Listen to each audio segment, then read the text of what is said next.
మన తొలి వెలుగు ప్రేక్షకులందరికీ నమస్తే. ఈ వీడియో కొంతమంది మనోభావాలు దెబ్బతింటాయని నాకు ఎరికే. అయినంత మాత్రాన చెప్పకై తూకొని చెప్పే తీరుతా. వినే ప్రయత్నం చేయండి, అర్థం చేసుకునే ప్రయత్నం చేయండి.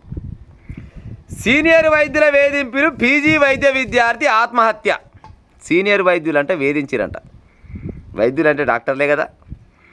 డాక్టర్లు అంటే చిన్నసన్న చదువు చదివితే డాక్టర్ ఉద్యోగం అయితే రాదు. అన్నందాలా తెలిసిన మూర్ఖులీలు, చదువుకున్న మూర్ఖులీలు.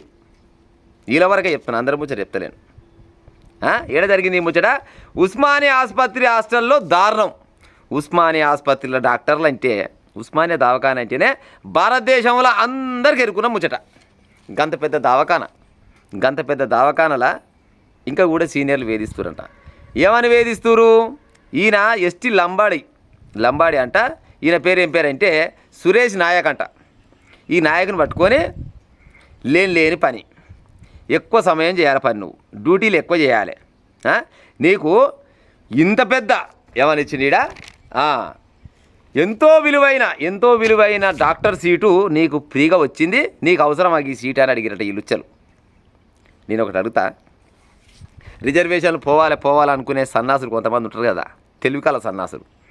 రిజర్వేషన్లు పోవాలంటే కుల వ్యవస్థ, ఇవి కులాలు ఉన్నంత కాలము రిజర్వేషన్లు పోతాయి. ఇలా ఎట్టపోతే చెప్పురిగా.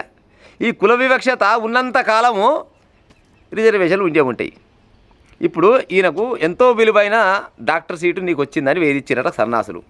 ఇప్పుడు సీటు వస్తే ఉచితంగా రావచ్చు, నేను కాదనను. సీటు ఉచితంగా రావచ్చు, కానీ ఈయన పాస్ ఉచితంగా అవుతాడా?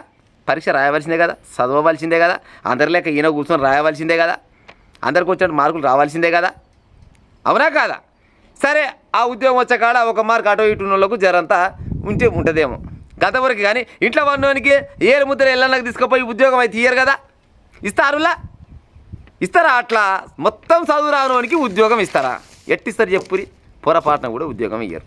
ఎంతో కొంత చదువుకున్నోడు అయితేనే కదా ఉద్యోగం ఇచ్చేది. ఇక ఏడుస్తారు సన్నాసులు కొంతమంది, రిజర్వేషన్లు తీసేయాలి. యాడికి వెళ్ళిపోతాయి రా నాయన రిజర్వేషన్లు? గిసోడి కుల వివక్షత ఉన్నప్పుడు దుర్మార్గులు దొరికిరు. ఇసోటి వాళ్ళని చెప్పుల దండలు వేసి ఊరేగించి ఏం కొట్టాలి. అట్ట అయితే సిగ్గు వస్తుంది వచ్చి ఇసోటుకు. సీనియర్ వైద్యుల వేధింపులపై తల్లికి తరచు ఫోను, అదనపు డ్యూటీ వేసి పని ఒత్తిడి పెంచుకున్నట్లు వెల్లడి. ఈ ఘటనపై పోలీసులు దర్యాప్తు చేస్తున్నారంట. ఈయన పేరు సురేష్. తల్లి నాగవానికి ఫోన్ చేసి చెప్పి సురేష్ బాబోయాడు. ఎంతో విలువైన మెడికల్ ఫీజు సీటును ఫ్రీగా వచ్చిందంటూ తనను ర్యాగింగ్ చేస్తున్నారని, ప్రతి చిన్న విషయానికి అవమానపరుస్తున్నారని చెప్పేవాడు.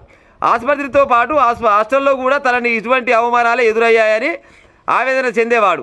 దీంతో నాగమణి తన సోదరుడు రవిని సురేష్ దగ్గరికి పరామర్శించడానికి ధైర్యం చెప్పడానికి ఇటీవల పంపించిందట. రవి హాస్టల్కు వచ్చి సురేష్తో మాట్లాడి వేధిస్తున్న వారిని కలిసి అలా ఎందుకు చేస్తున్నారో అడుగుతానని చెప్పారు. కానీ డాక్టర్ సురేష్ అందుకు అంగీకరించలేదు. ఎందుకు అంగీకరించలేదు? మామయ్య నువ్వు వచ్చి మా డాక్టర్లను అడిగినావు అనుకో, ప్రస్తుతానికి అంటారు, నువ్వు పోయినాక మళ్ళీ నన్ను వేధిస్తారు. ఈ పంచాయతీ కాస్త ఎక్కువైపోద్ది.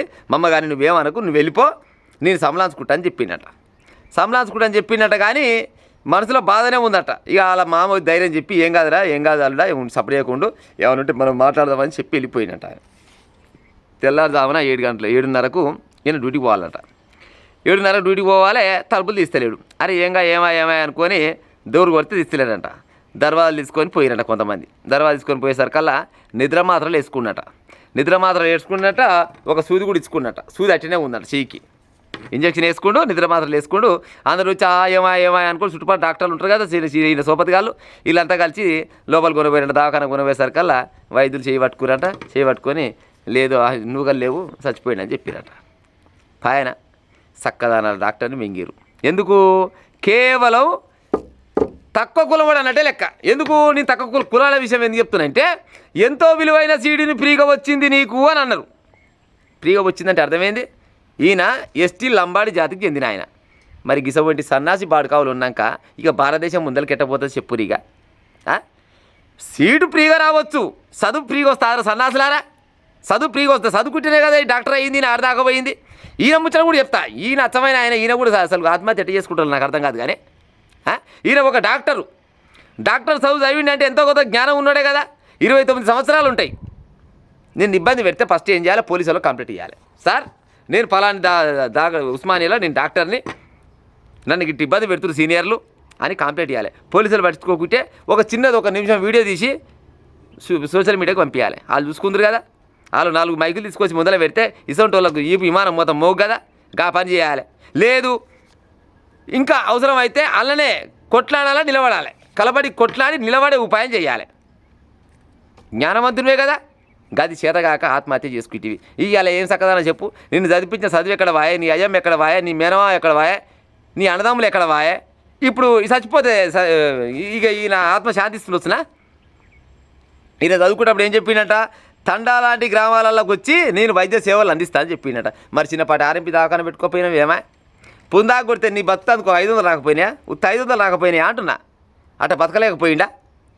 ఉస్మానియా ఆసుపత్రిలో చేసిన ఆయన ఊర్లలో ఉన్న చిన్న చిన్న గోళీలు పారాసెటమాలో డోలోనో బీలోనో ఇచ్చుకుంటా బతకలేకపోయిండా? ధైర్యం ఉండాలి.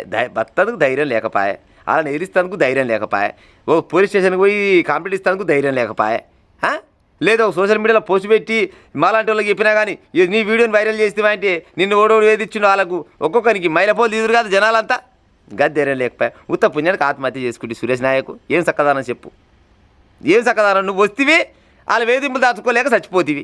అది కాదు కదా, కలబడాలి, కొట్లాడాలి, కొట్లాడి నిలబడి ధైర్యంగా డాక్టర్ పట్ట ఉంది బయటికి వెళ్ళి ఒక్కొక్కరిని సంగతి చెప్పాలి. ఇప్పుడు వీళ్ళు సీనియర్లా ఈ సీనియర్లనే వీళ్ళు వచ్చారు, వీళ్ళ వరకే చెప్తాను, మంది అందరం ముచ్చట చెప్తలేను. వీళ్ళు కూడా గతంలో జూనియర్లే కదా, వీళ్ళు కూడా ఇంకో దగ్గర వైద్యం నేర్చుకునేలే కదా.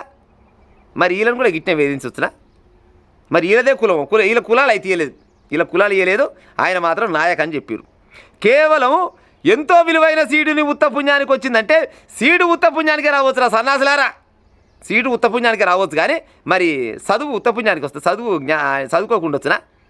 అంగుడైతే కాదు కదా ఈయన, ఎంతో కొంత చదువుకుంటే కదా ఉద్యోగం వచ్చింది. గింత అధ్వానంగా తయారయ్యి భారతదేశంలో ముందు తప్పితే ఏడ ఉండదు ఈ కులాల పంచాయి, ఏడ ఉండదు. ఎట్ట ఉంటుంది చెప్పురి? ఏమైనా ఉంటుంది గిసోని పంచాయి? వేరే దేశాలల్లో వెళ్ళి గిట్ట మీది గీ కులం కాదు గా కులం, నీకు సీటు వచ్చింది బీటు వచ్చింది గీ అని ఉంటాయా? ఉంటాయి ఇలా ఏడ ఉండయి.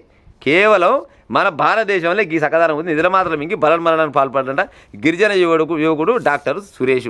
ఎవరైనా కానీ ఇసోంటి దగ్గర మీరు చదువుకున్న కాలేజీలను కానీ లేకపోతే హాస్పిటల్లో కానీ లేకపోతే ఇంకే ఆఫీసులలో కానీ కుల వివక్షతకు గురైన లోలని ఉంటే ధైర్యంగా ఎదుర్కొనే ఉపాయం చేయరు. కానీ ఉత్తపుల్యానికి గిట్ట ఆత్మహత్యలు చేసుకుంటే ఏం ఫాయిదా ఉండదు.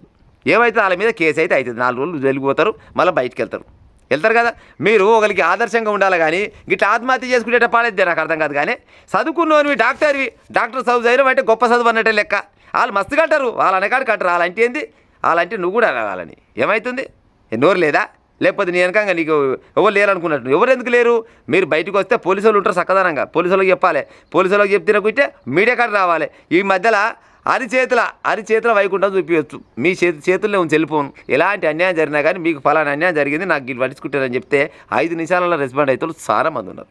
మా అమ్మగాని ఆత్మహత్యలు చేసుకోకూడదు. సరే చదువురానుడు సాతరానుడు చేసుకున్నట్టే అదో లెక్క. గిన్నె అందాల చదివి ఎంబీబీఎస్ దాకా చదివితే పీజీ విద్య ఇచ్చిన పీజీ వైద్య విద్యార్థి గత పెద్ద చదువు చదివి నువ్వు ఉత్తపుణ్యానికి ఆత్మహత్య చేసుకుంటే ఎట్లయితుందా?